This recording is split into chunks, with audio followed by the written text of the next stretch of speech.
Everyone. I am your host Shashi with you all on Global Women Dialogue Talk Show to create more voice for women and by women.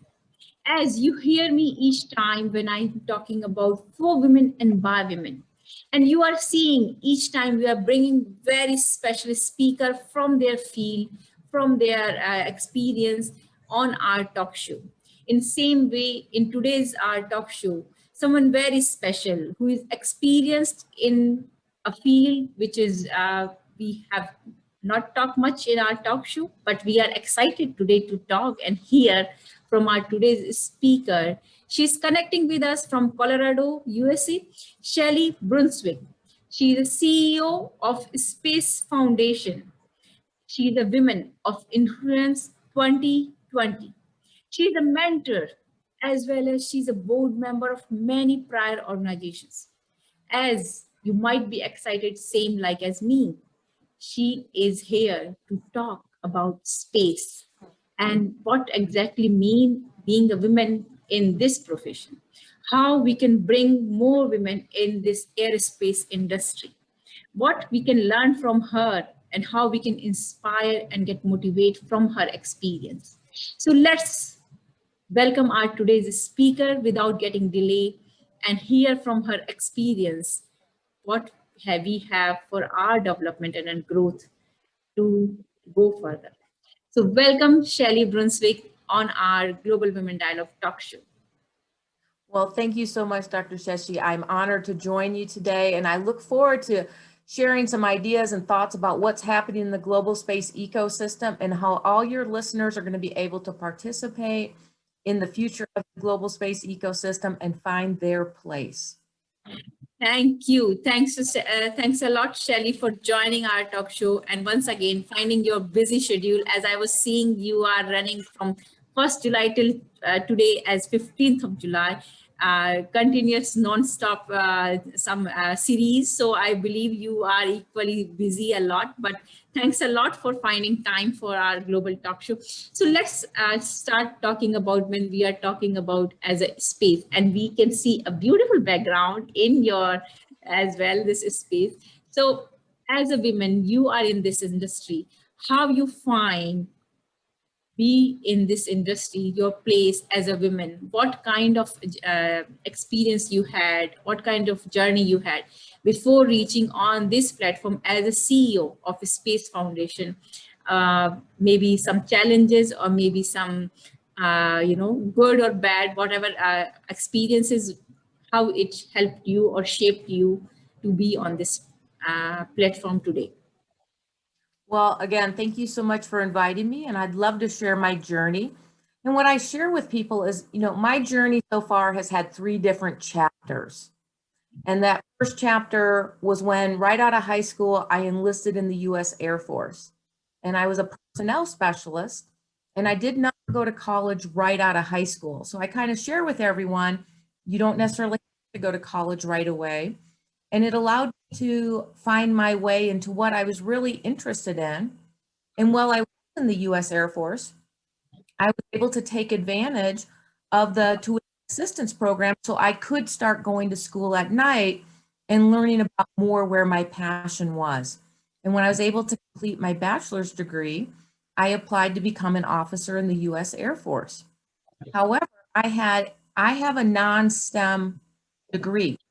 And many times when you think about space, you think about you must have a STEM degree, science, technology, engineering, mathematics. Right. I have a business degree. So at the time I applied to become an officer in the US Air Force, I only had a 12% chance of being selected because they were looking for STEM professionals. So the first time I applied to become an officer, I was turned down. But the great thing about that time in applying to be an officer, your application automatically is reviewed a second time. And I could have just let that application go and meet the next board. But instead, I went back to all my mentors and champions and coaches and asked them to update their letters of recommendation. And I rewrote my application and updated it so I would make sure I put my best foot forward, even though I really did not think I would be selected. So I kind of highlight to your audience that even if you go for something and you're not sure you're going to make it, always do your best. And you know what? Try anyways. Because on the second time, I was selected to be an officer in the Air Force. Wow. Wow. And that is when I really started my journey as a space professional, because I was selected to be a space project manager. And I learned all about on-orbit assets and launch vehicles and ground stations, telemetry and tracking and space debris. So that really started my space journey. And had I not been willing to go against the odds or go to school at night, that wouldn't have happened. So I share with your audience, take advantage of all those opportunities. Then in my journey as an officer in the Air Force, as a space project manager, I had the opportunity to work in companies like at Northrop Grumman Space Park and in Redondo Beach and learn all about space. And being in the company, I got to work as a project manager for Boeing 17. And then I became a professor at Defense Acquisition University, teaching project management. And my last assignment in the Air Force was working on Capitol Hill as a budget and appropriation liaison, securing money for the Air Force to include the space program. So that was really the second chapter of my career. And then when I retired from the Air Force, the Space Foundation was looking for a new chief operating officer. And again, I wasn't sure, should I apply? Am I what they're looking for? But I should the audience, again, take advantage of all those opportunities.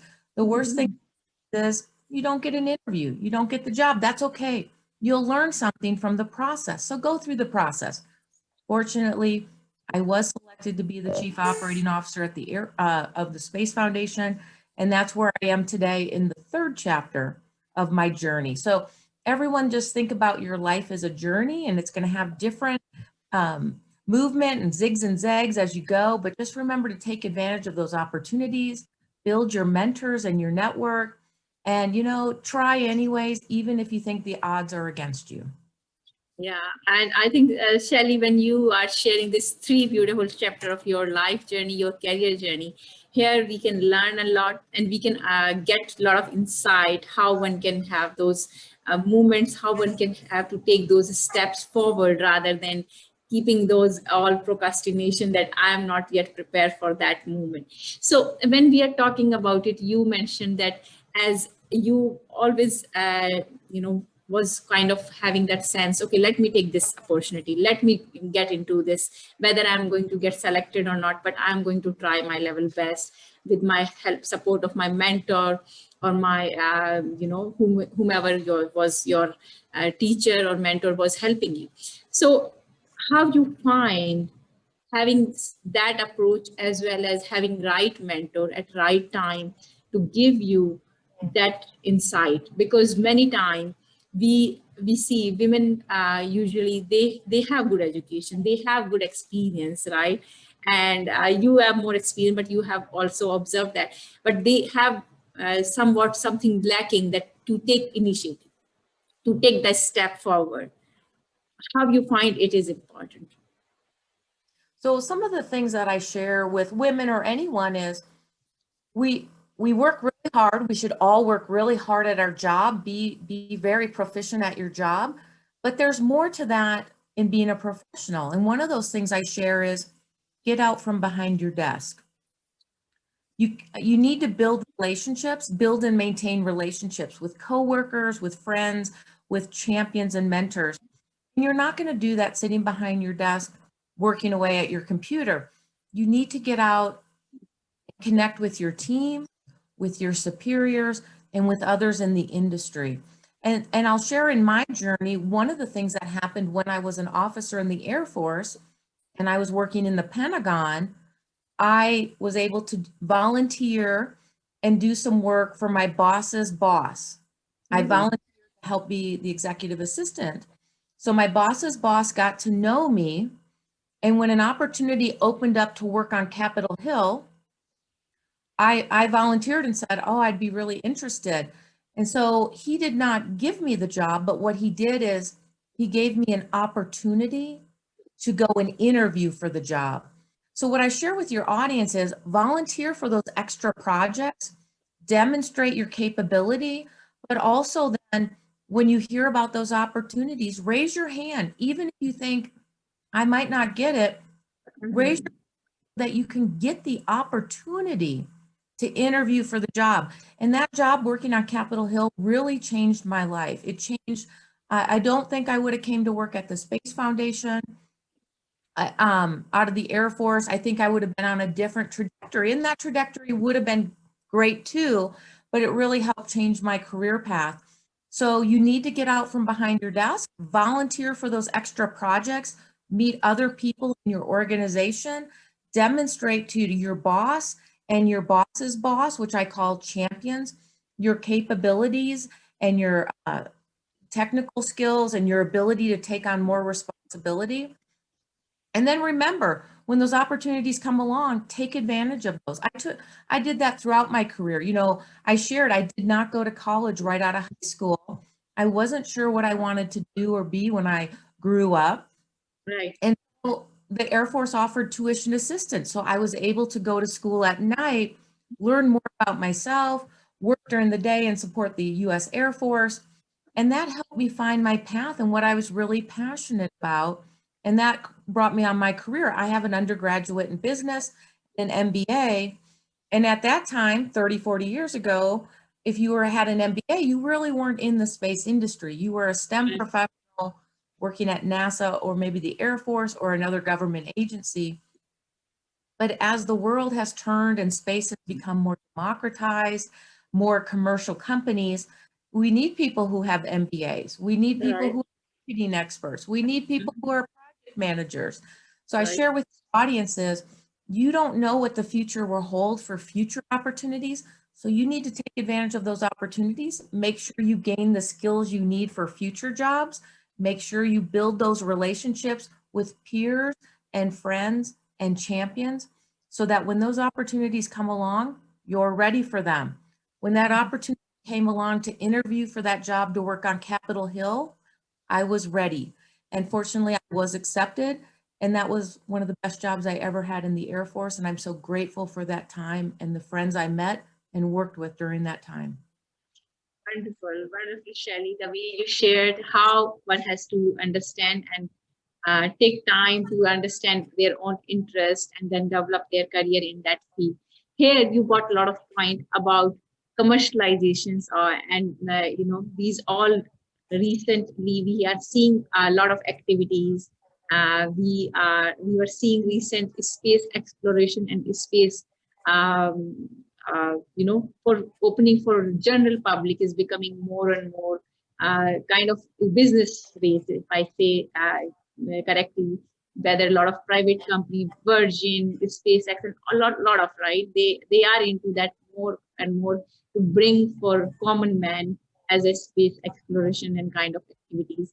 Um, how you see when we are talking your expertise as a MBA, your education, your work experience, and as well as this current scenario of marketing and same time having this commercial activity for business, but same time giving opportunity a common man to get really have that vision and the sight for space exploration. How you see that? So what I want to share with you and your audience today and the stakeholders watching is in 2019, the global space economy was $424 billion. And Right. later, 15 July is when we're recording, the Space Foundation will be announcing the 2020 global space economy number. So I want everybody to tune back to Space Foundation to get the latest update. But when you think about that $424 billion in 2019, in the US, 80% of that is commercial. And that's jobs and opportunities for a different type of workforce. So again, I shared 40 years ago, we really were looking for STEM professionals. It was primarily male dominated. Few countries were operating in space and having space technology. And now we have more than 85 countries operating in space. Yes. We have emerging countries that want to operate in space. And we have almost every country, every citizen on the planet using space technology. We're using it right now today to talk. So what I share with you is where it was primarily maybe a few countries, male-dominated STEM professionals, we're now fitting to the commercial model of opportunities now for all skill sets, high school graduates to PhDs. I still need STEM professionals. I still need rocket scientists and astronauts, but I also need entrepreneurs who want to take technology and commercialize it to better our lives every day. We need project managers. We need artists, because we need artists to inspire us by music and movies and books to inspire us to pursue space careers. And we need individuals in advanced manufacturing, cybersecurity, data analytics, healthcare. So there are so many opportunities now for your audience that they can find their way into the space ecosystem or using the space economy. So I want to share with you that I call it the democratization of space has happened, especially in the US and some other, but again, this is happening around the world where all countries and citizens are looking at how they can take advantage of space technology to better their everyday lives. Right. And Shelly, you bring here about the male versus now it's open for everyone. And then when we are talking about open for everyone, we are here on Women Dialogue Global Talk Show. So when we are talking about it, how you see you are also running some program like Space for Women. And along with that, how you see in the current scenario, how women are taking this advantage in their career, in their professional life as well, or maybe if not, how they can take. So I think there's a few steps that help. Providing the vision that there are opportunities in space is one thing, but actually showing how you can do it is another thing. So the Space Foundation, under our Center for Innovation and Education, has a 5-step workforce development roadmap. And that first step is awareness, and that's what we're doing today. We're talking about how there are opportunities. The next step is, what is the access? You have to have access point. And then there's training, networking, and mentorship. So what I share is the first step can be finding a mentor. And there are a number of wonderful programs in the world and organizations you can join. One, listening to your talk show is a great opportunity to create awareness and entry points for women or men that are listening to your show today. Some of those great networks, in addition to Space Foundation, or Space Generation Advisory Council. The UN Office of Outer Space Affairs has a women mentoring program, and the program is open to men and women. Women Tech Network is a global organization. They provide mentors as well, and the mentoring program is open to men and women. So don't let the word women make you think that it's only open to women. We need diversity, and that means diversity means young and old, male and female, in different regions of the world. We need everyone to the table so we can explore the best ideas for both space exploration, but also how do we solve the challenges on planet Earth. And that's why the space ecosystem, because the space ecosystem is that loop of going to space and returning to Earth to solve Earth challenges. Yeah, and that's some really important, I think, for our listeners and our audience, as well as they all who are looking for further how they can develop and how they can take initiative in this field as well if they are interested. So moving ahead, you are as a business acumen, you are having your qualification, you have your experience. How you see a women, if they are looking in this field, they are professional, and particularly if they are further looking for some kind of business and development in this field, what kind of things they can develop, how they can get into this field. As we understand, and we are seeing females are in this field as well as talking about business, creating business in this field is still, I think, is a big road to go. But if they are interested, how they can develop. So again, I share there are some really great organizations for women. So one, you don't necessarily have to be in a traditional space industry. Many times people think about space as, you know, Richard Branson's launch or Jeff Bezos' launch with Blue Origin or Elon Musk and SpaceX. And that's one part of the space ecosystem. But I shared with you, there's also healthcare. There's many technologies that have been developed based on exploration, such as mammogram technology, cataract surgery, formulated food. We've created products such as fire retardant clothing using space technology, cordless power tools, weather prediction. In Africa and South America and other regions of the world, they're using satellites to help with precision agriculture to increase our yields of food because, you know, as a planet, we need to figure out how we're going to grow more food to sustain all the human beings. So space technology doesn't necessarily have to be in that one category of space. It can be in agriculture or healthcare or education, finance. The entire financial system runs on space and cyber technology. The Internet of Things, public safety, transportation. So as your audience is listening, men and women around the world, there are many opportunities for you to use space technology. And a great place to look at what are all those technologies I'm talking about. Right now, there are thousands of patents that are at the NASA Technology Transfer Office that are waiting to be commercialized. There are patents at the ESA, the European Space Agency Technology Transfer Office, that are waiting to be commercialized. So if you don't already have an idea, you can go to those websites and look at those technologies that are waiting to be commercialized to help us here on planet Earth. And again, there are several great organizations. I talked about Women Tech Network and UN Office of Outer Space Affairs, Space for Women program. But there's also World Business Angels Investment Forum, has a global women's leadership committee. And they're looking at highlighting women entrepreneurs around the world, amplifying their stories, providing them mentors, ultimately helping them find financing. So there are resources for you out there, and I highly encourage you to check out some of those websites. And you are sharing here about finance. And when we are talking about building up their entrepreneurship skill, business, and you really covered how one can take initiative, how one can take advantage of those platforms, and how one can get connected. This it really shows some kind of leadership style, some kind of your skills.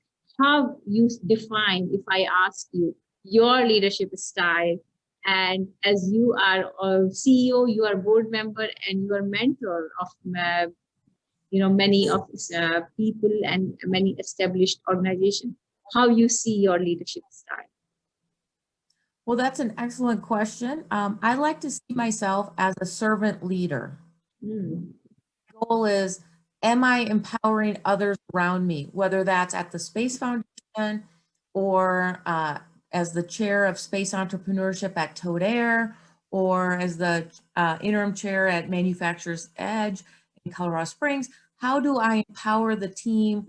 How do I help them become leaders and have greater opportunities? And part of that is articulating the vision and then helping everyone understand how every day, every week, every month, every year, we're moving towards that vision together. Mm-hmm.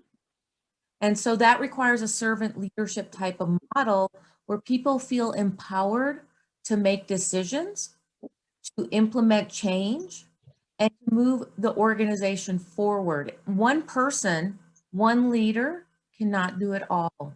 We have to empower others. Otherwise, so many great goals. Elon Musk, he did not do it all at SpaceX. He had Gwen Shotwell, who's the president and COO, and a wonderful team at SpaceX. Jeff Bezos has a wonderful team at Blue Origin, and Sir Richard Branson has a wonderful team as well at Virgin. So I share that all of those wonderful leaders, they provide a vision, and then they provide servant leadership. So their teams, all together, we're creating that future. And so that's how I like to do leadership, is really listening to the team, and helping them implement and become the future leaders, because we're all, all at a certain point, we're going to hand the baton Mhm. to the next generation. And so we Yeah. have to always be preparing the next generation to step in and fill our place, so that, one day I'll retire and I'm going to come visit you and we're going to have coffee together. And I have to be helping to prepare the next generation. So again, I go back to, it's all about being a servant leader. Beautiful and beautiful and beautiful, because I like the way you explain how one can be prepare themselves, their leadership style, as well as preparing next generation for taking lead for those vision and creating their own vision. Shelly, you are sharing as a woman your experiences, your work, your leadership style, how you find what way we can continue such kind of leadership style in our listeners, in our audience, and who are going to get connect with you, or who are going to get access of this our recordings. Excellent. So I think there's a number of wonderful programs you can do to help with leadership. And leadership is a critical characteristic that many times we don't talk about. When we talk about classes in STEM or project management, many times we forget those 21st century skills that we all need to possess. And that is leadership and communication and teamwork and collaboration. Because again, we're all not working alone in a silo, we're working with others.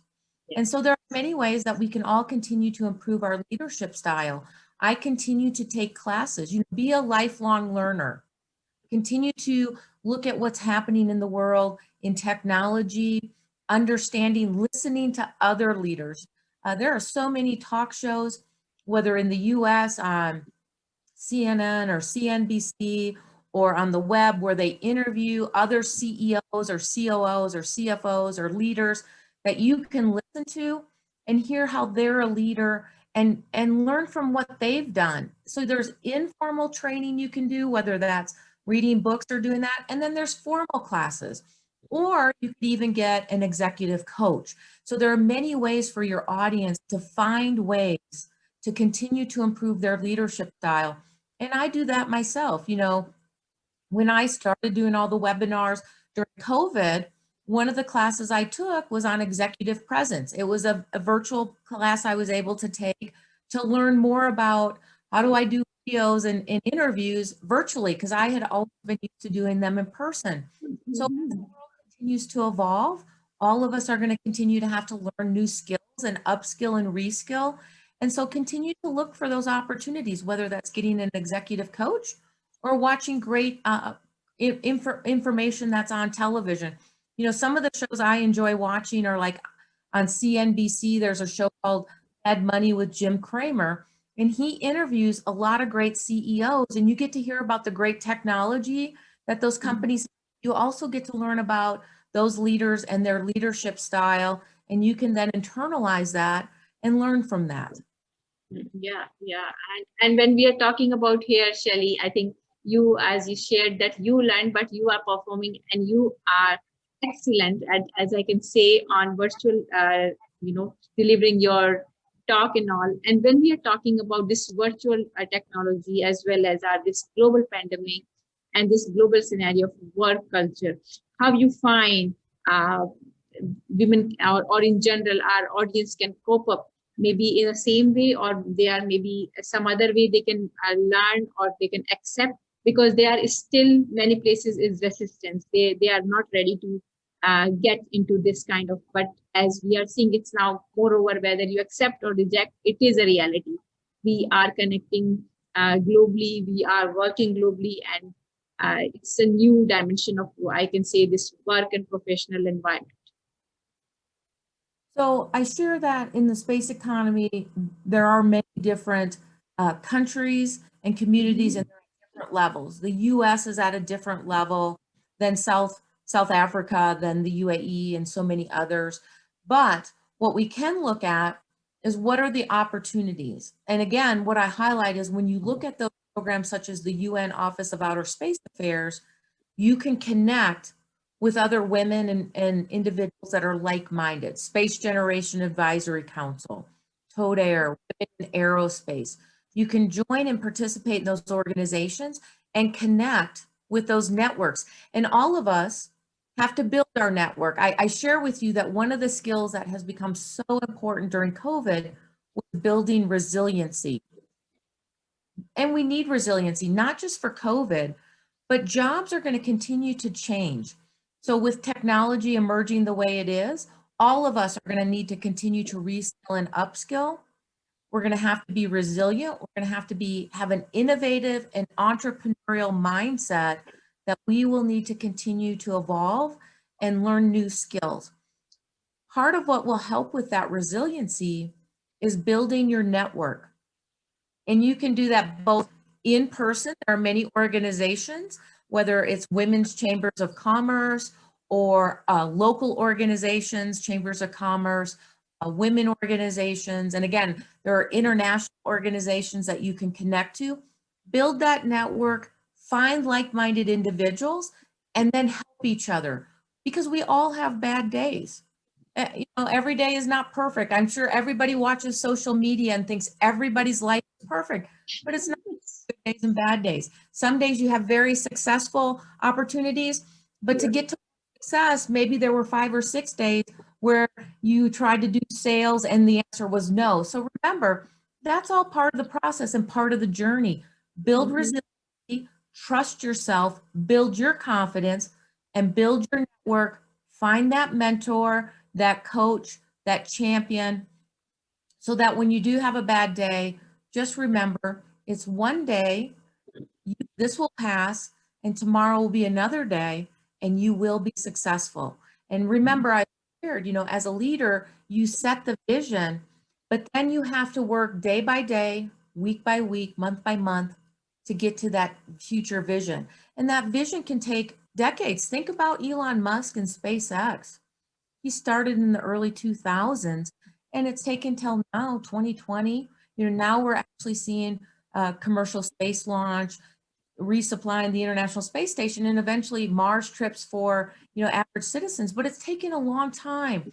Yeah. The company almost went bankrupt. He had to have perseverance.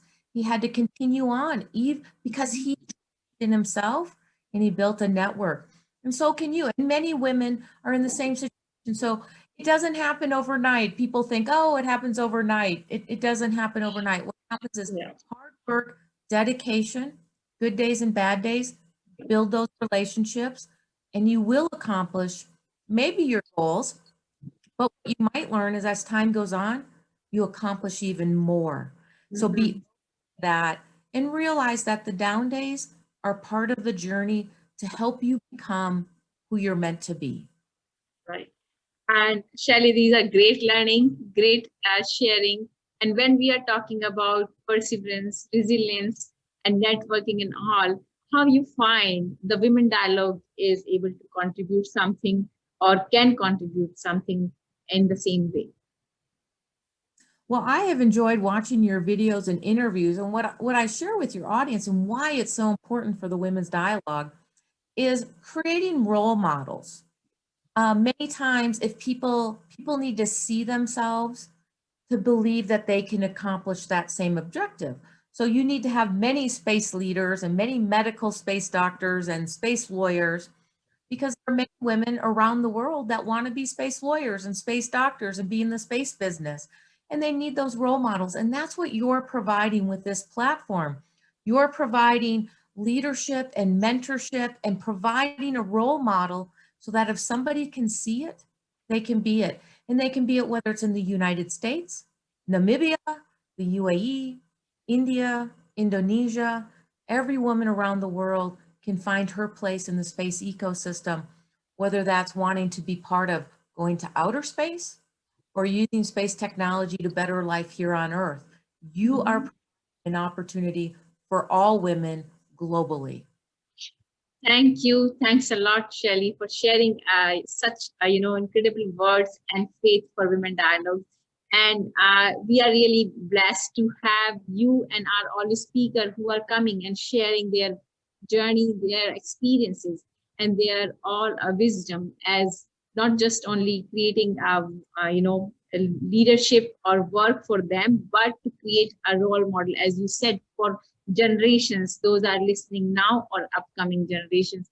And I'm just really thankful that till now I am blessed, and Women Dialogue especially is blessed to have 64 women countries, women on this our Global Women Dialogue talk show from 6 continents.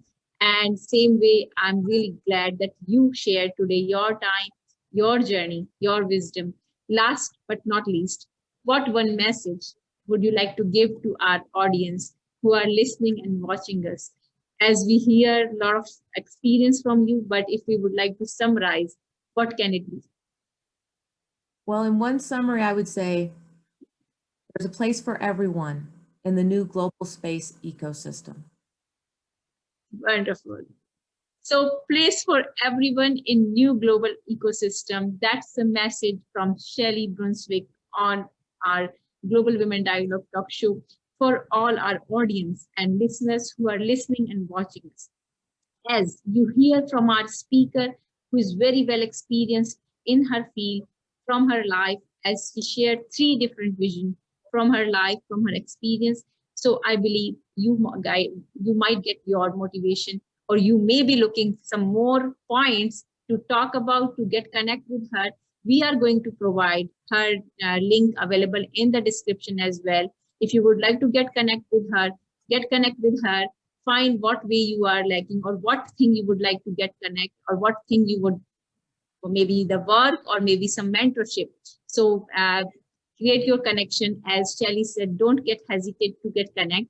There are only 2 options, whether you achieve or you get you need to reapply to achieve. There is no reason to fail. So with this note, I just would like to say thank you all our audience, our listeners who are listening and watching us. With this same note, I will come with one more, our new speaker with more experience to share, to create more wisdom for all of us. And thanks again, Shelly, for being with us. Thank you so much. And thanks to all our audience. Once again, take care. Bye-bye.